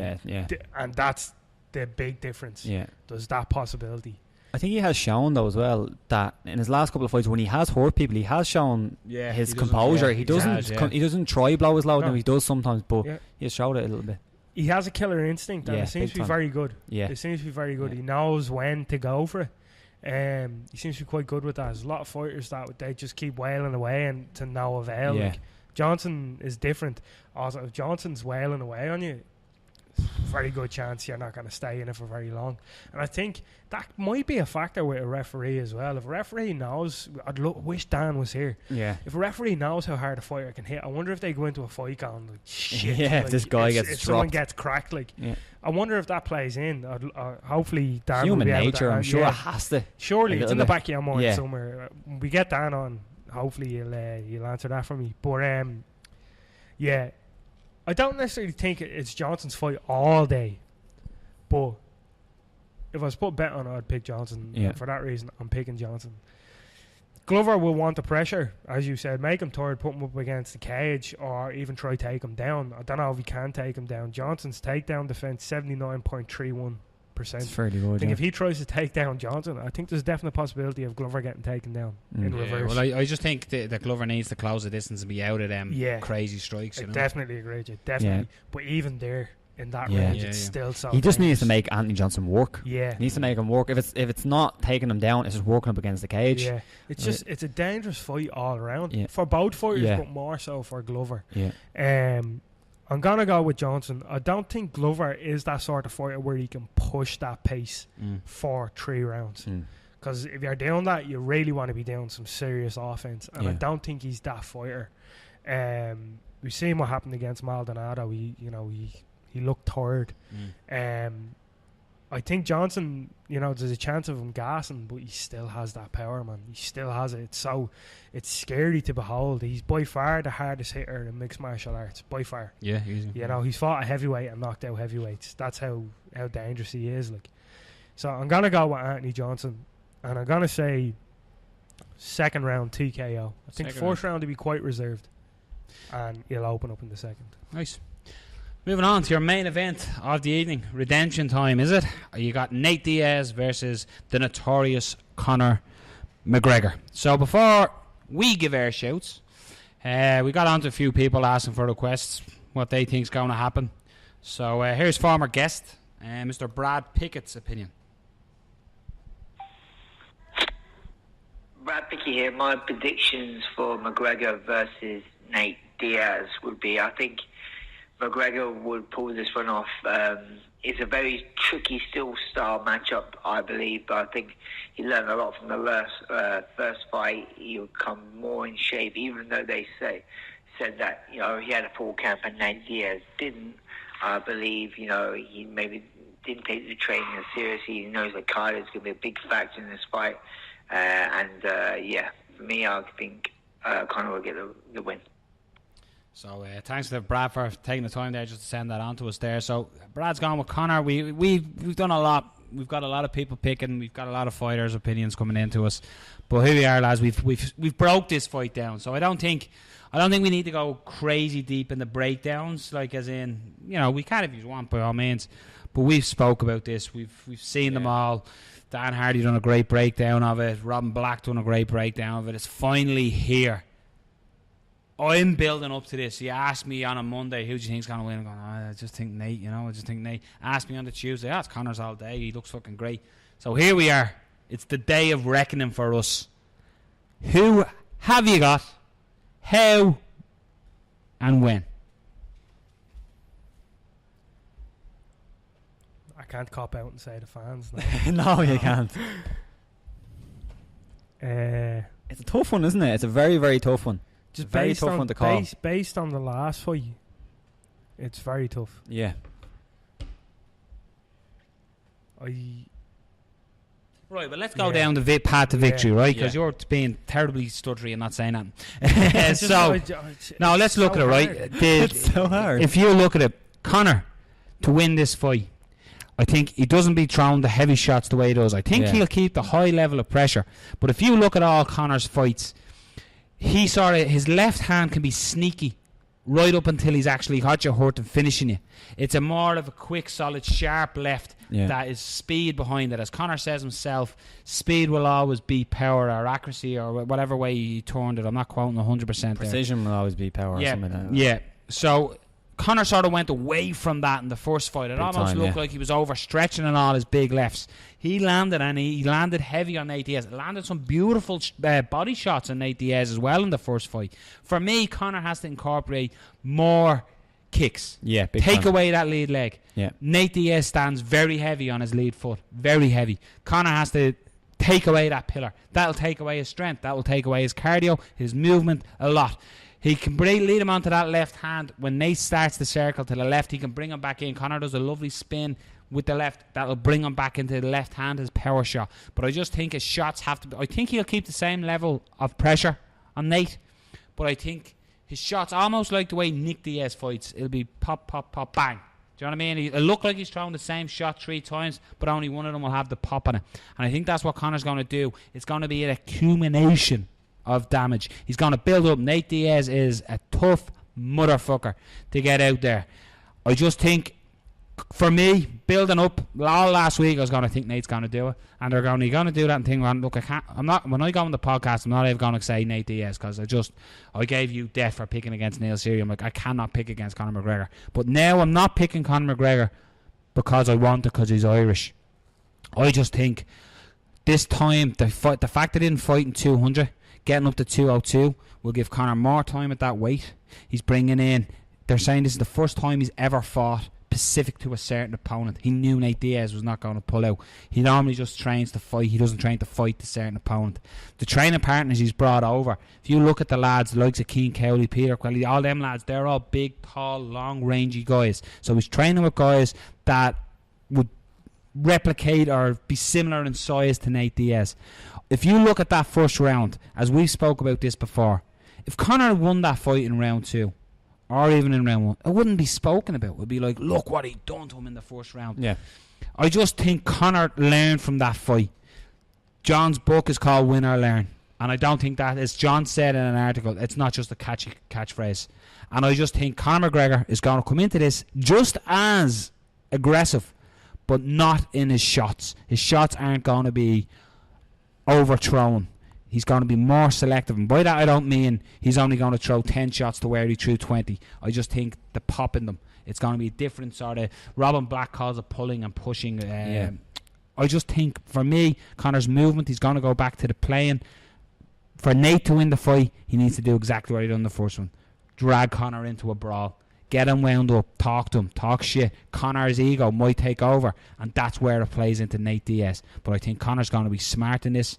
He's going to pick his shots. He's going to mix his shots with kicks. I even think he could possibly mix closing the distance and getting a takedown to score a takedown. I don't think he's afraid on the ground with Nate if he's in the good positions.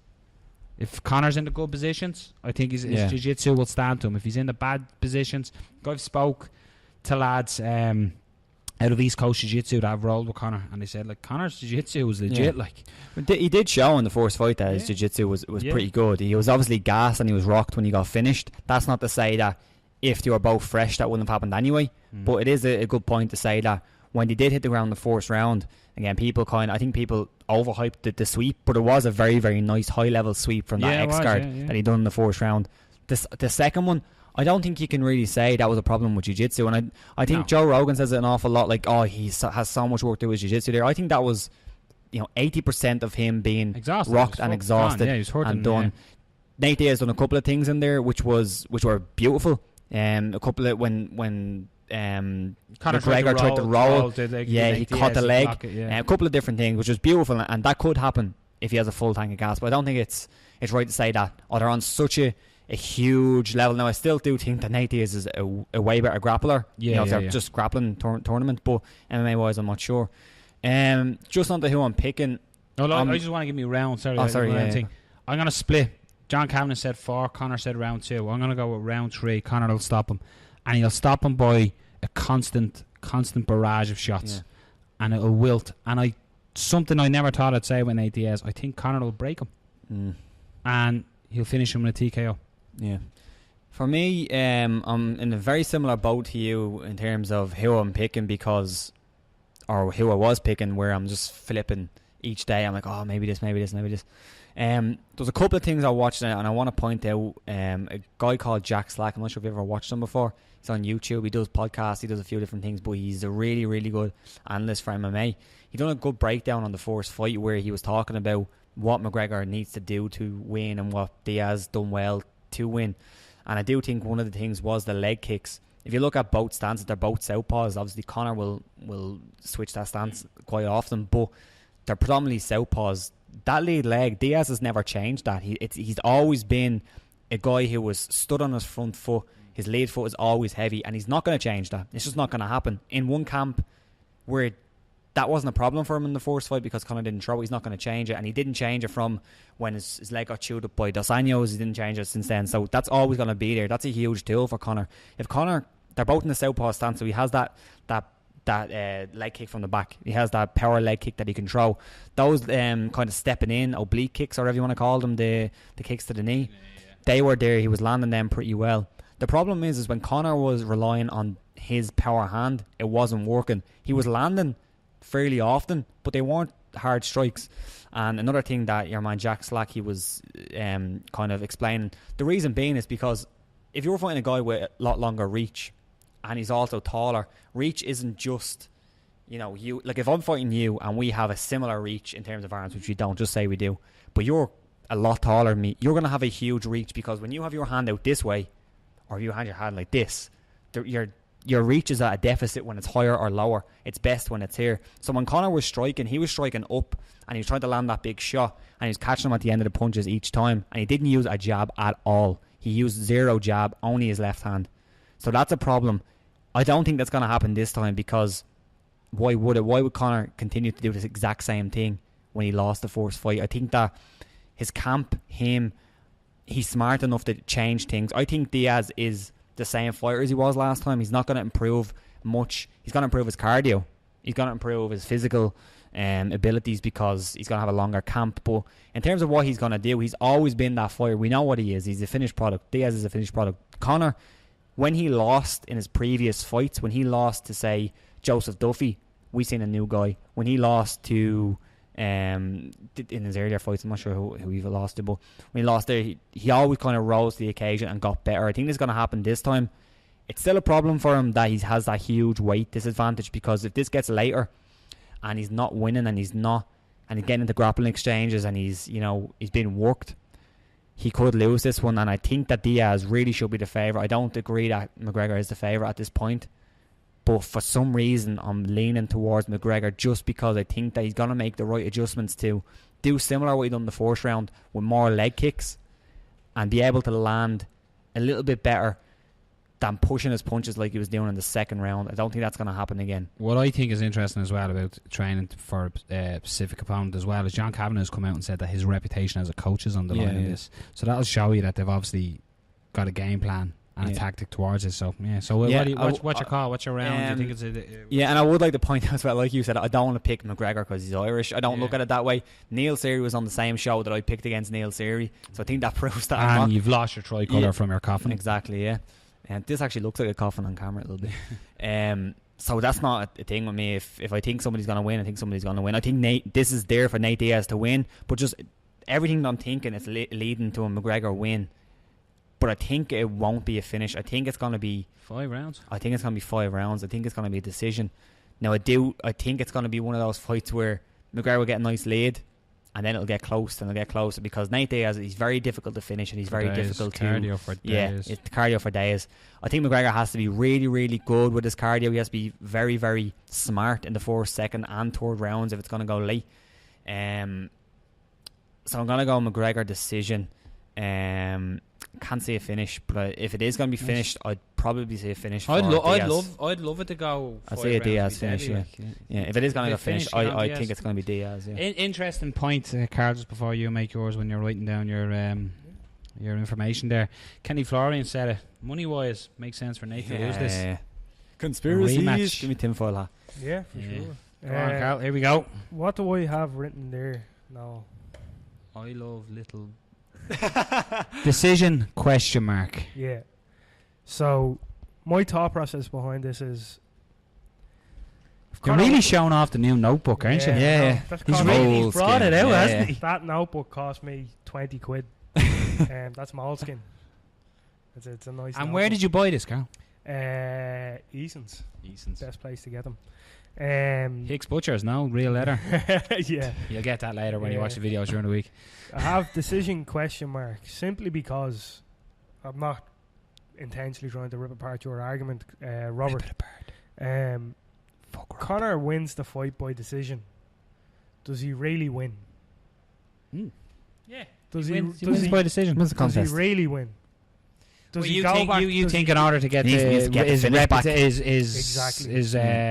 revenge, and that he needs the Judgment Day, needs to get the win back. Yeah. So now, this isn't me personally. I'm talking about in the eyes of the public. Yeah. You know, if you go back to the Roman Empire, they had the spectacles of the fucking Colosseum to distract the public, violence, but all that stuff. My thing, Carl, with you there, just as you're saying what is in my head, because I'll forget about it, Sieve brain. If McGregor wins, no matter if he wins, being knockout, whatever, decision, it 100% set up Trilogy, round 3. It's going to happen. I agree with you, definitely. And it'll be at 55. I agree with you. I do agree with for you. the title.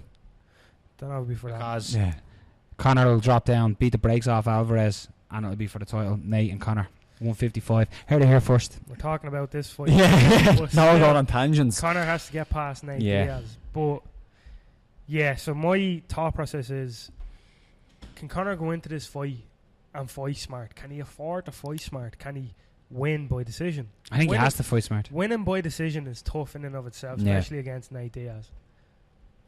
Going in and fighting that way, I agree. Definitely should. But how much pressure is on Conor to not win, but to win spectacularly? Yeah. And it's to huge, either knock Nate out or submit. I do think, like, for me, I don't think he's going to go in with the intention, I'm going to go in and get a decision. I do think he's going to go in, as he always has, he wants a finish, he's going to go in for the finish. I just think, just the way I'm thinking right now, that it will kind of go. I just think Nate Diaz is such a tough fighter. I think that Conor will have the cardio there to continue. But yeah, I get your point. I do think Conor will go in wanting the finish. But as well, what I'd say, Carl, is I think Conor McGregor is absolutely thriving in this situation, this pressure. You look at all McGregor's fights in the UFC, there was a lot of trash talk, there was a lot of that's not coming out this time. There's none of it. This man is focused on an absolute mission, and that's what turned me. At first, when this fight was done, I thought Diaz was the winner here. He's going to do the same thing. It was just one step beyond. Yeah. So, come on, one step beyond. But no, I did. I just thought it was one step beyond for Conor. But now you just look at the focus. I'm looking at that Mac Life. Like I'm checking my phone. Like, oh, where's the Mac Life? I need the Mac Life. And it's phenomenal to see everything he's doing. I just think this is the most. Not that he was never dedicated. I just think he's taking it up to the next fucking level, and he's going to show the reason, the hype, everything that behind McGregor. He's going to display it on Saturday night, and he thrives on that pressure. Is it focus or fear? I think he's. I'm not saying he's afraid of Nate. I'm not saying he's afraid of Nate, but I think there's a possibility. This is high stakes. I'm not saying it's Conor. I'm not saying he is. But the possibility of that loss, man, what that does to his career, what that does to his persona. It's huge, yeah. His value, everything. Absolutely everything. No, I agree with that, but I think he fucking thrives in this. Do you think so? This is his bread and butter. This is what he wants, this pressure. I think. Did you see the setup in Vegas and all he has? He has his own gym all done, and he's in the UFC gym. He's built his own. You're not building, and I don't know if he's renting or bought that property. Did you see the gym he has? Like, he's not doing that to lose. Do you know what I mean? He's doing this to build a career. He's going to start fighting out of Vegas, by the way. It looks that way. There's literally his camp is just going to be Vegas. And I think he's better off doing that. I'm not saying he's doing that to lose. He's obviously doing it to win. But when you look at Nate Diaz, Nate beat him on how many days' notice? Yeah, he was drinking tequila in Mexico. But hold on. This is another argument that everyone says. Conor McGregor was training for a 155 fight against a completely different opponent. So McGregor took the fight in 10 days' notice. Yeah, we had a full training camp. Yeah, though. right. Yeah, right. Not for that fighter, though. True, but he's still like physically. The big problem with that fight, we can all agree that cardio was a problem. If Conor was training, and it's come out as well. That there was an infection. Conor was suffering with some sort of infection. Yeah, but just apart from all that, with a full training camp, his cardio should have looked better than. I forget that we're video, so when I do it's coming out. Yeah. Ooh, I do. Yeah. Like, I'm playing devil's advocate here. I'm doing what you do. You fucking whore, you. I am doing what you're doing. But a whore. The best kind of whore. Make you feel real good. It's like a Hodge twin there. I'm leaning towards Conor, 100%. But I'm worried. I'm leaning towards Conor, 100%. I'm 100% leaning towards Conor. But I'm terrified that's nationalism. I get you. That's my problem. Yeah. Well, I'm the same. I'm afraid now of all of a sudden being blinkered. I always say I get blown away when someone. Yeah. When I start, I'm not excited for the fight, and then Joe Rogan goes, "What's up, bitches?" Yeah. I'm all, so this is the greatest fight ever. That's the thing with me. I try completely remove myself from any of that when I'm doing this kind of stuff because it's best to do that. You're picking a fight, you want to pick correctly. It's the best. He's the best. Yeah. It's best to do that because just do what you feel like. Break down the fight and pick.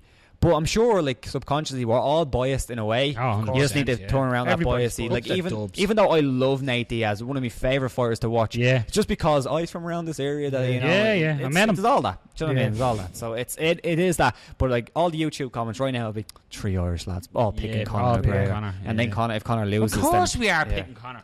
We wouldn't have a tricolour on our coffin if we die and we pick against Conor. No, but it is true. Of course we're going to pick. It's the same way all the Americans are picking Nate Diaz. Well, probably not because a lot of Irish Americans. Well, I don't know. Look, if I thought Diaz was going to win, if it's the same style fight, Diaz wins it again. 100%. Yeah, 100%. But it's not going to be. McGregor is completely going to be changed. But if Nate Diaz beats Conor McGregor, I'm not going to be surprised, motherfucker. Oh hell no. Very nice. Oh hell no. So come on, give us your decision. You're leaning towards Conor. 100% lean. I'm going with Nate. Are you going with Nate? No, I'm going with Conor. I don't know who to go with. He trolled. I'm going to go with Conor.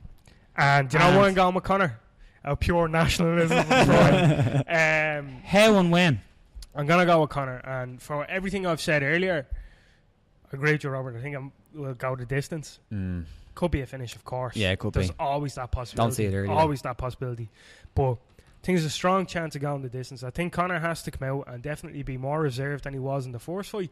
But as you said, push that pace. He has to find the balance. It's a weird place to be, getting that balance. I think he's got to disrupt Diaz. Conor has to predict where the fight is. If you look at the first fight, at about 2.5 minutes gone in the round, all of a sudden it was Nate's fight. He landed one shot and he felt that moment and thought, now you're in my world. So Conor's got to keep him in his world, keep Nate going backwards. If McGregor is to win this, he has to make a lot of adjustmps.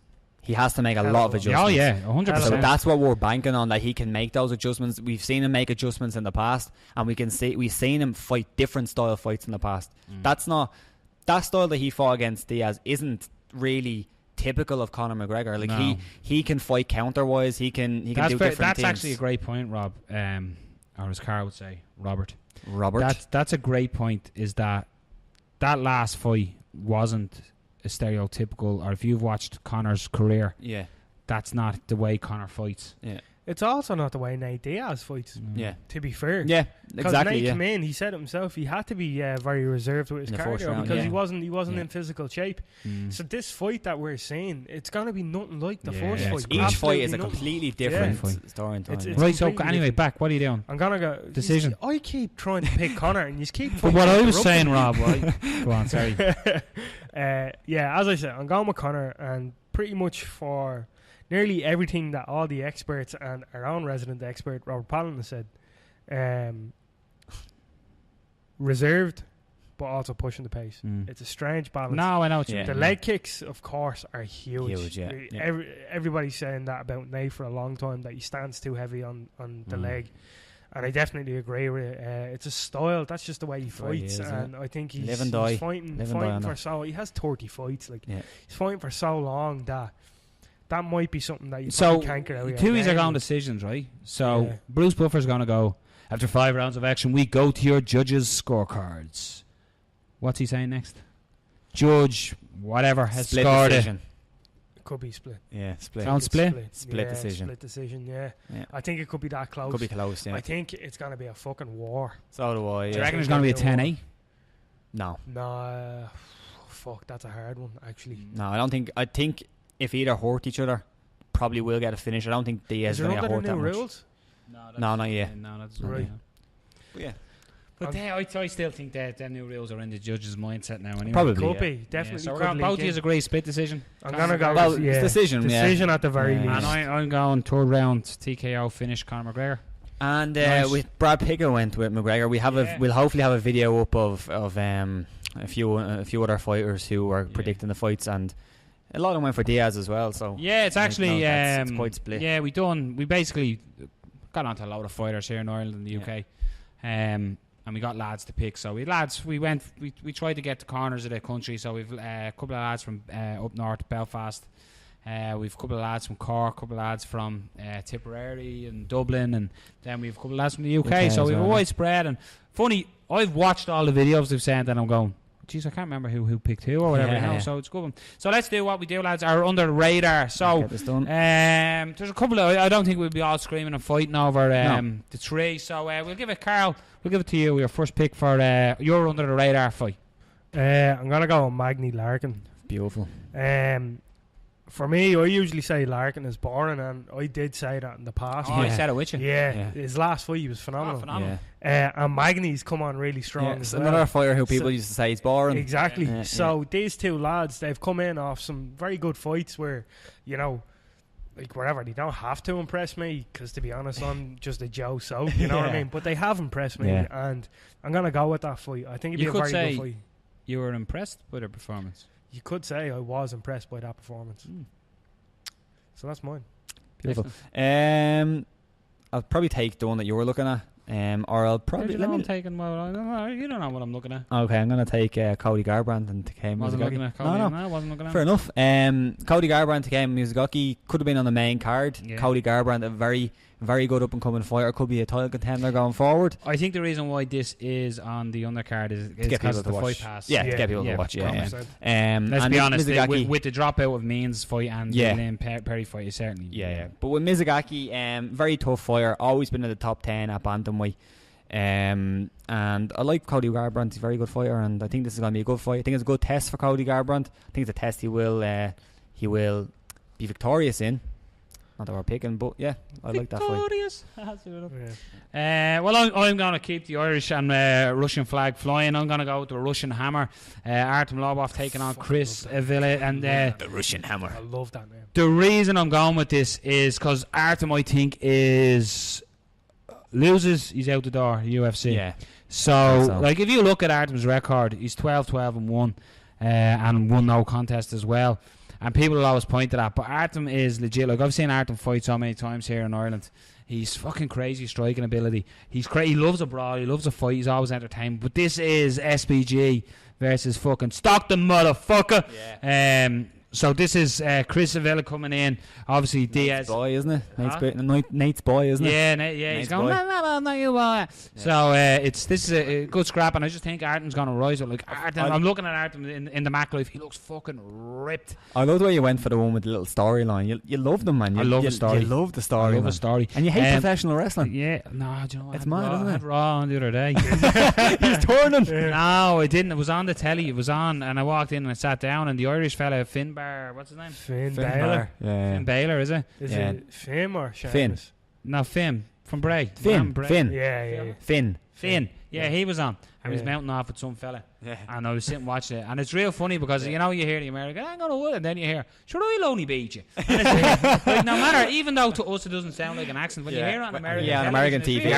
really- Yeah, fucking L1's on the game. Yeah. But so I'm going to go with Artem there. I think it's going to be a good fight. There is a storyline behind it, and I think the two of them are going to, like, it's let's be honest, it's the camp's going way better than you, and it's deadly. Yeah. I could have easily went with Raquel Pennington. Yeah, that was Elizabeth looking at Phillips. I think that's a great fight. Yeah, I it's really good like fight, Raquel yeah. Pennington. She's a good fighter. Yeah, some good fights, I like her boxing. So yeah, that's my under the radar. So Beautiful. boom, yeah. So there you go.